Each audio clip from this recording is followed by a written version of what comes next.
Vous commencez le module e-learning qui suit cette expérience immersive tirée d'histoires vraies.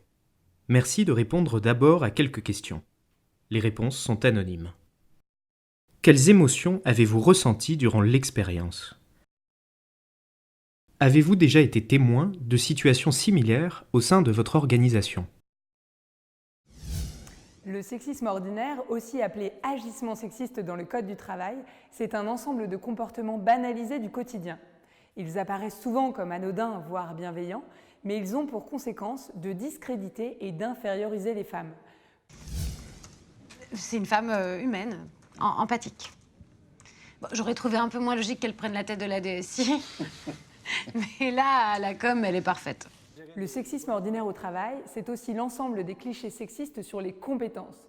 Par exemple, les femmes seraient organisées, à l'écoute et bienveillantes. Les hommes, eux, auraient une autorité naturelle, du leadership et seraient à l'aise pour prendre la parole en public.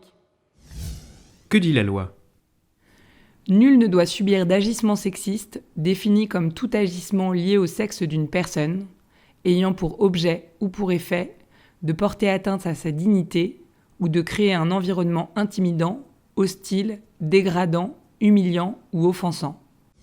Si vous êtes la cible ou le témoin d'agissements sexistes, vous pouvez en parler directement à votre responsable hiérarchique, à votre responsable RH ou bien à un ou une élue du personnel. Vous pouvez aussi en parler à la personne référente en matière de lutte contre le harcèlement sexuel et les agissements sexistes. Et si vous souhaitez en parler directement avec la personne ayant eu un comportement sexiste, voici quelques conseils.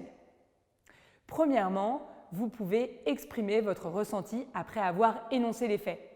Par exemple, lorsque tu m'appelles ma belle, je suis mal à l'aise. En quelle année la notion d'agissement sexiste est entrée dans le Code du travail ? Avant ou après 1983, année du projet de loi antisexisme mené par Yvette Roudy au gouvernement. Après.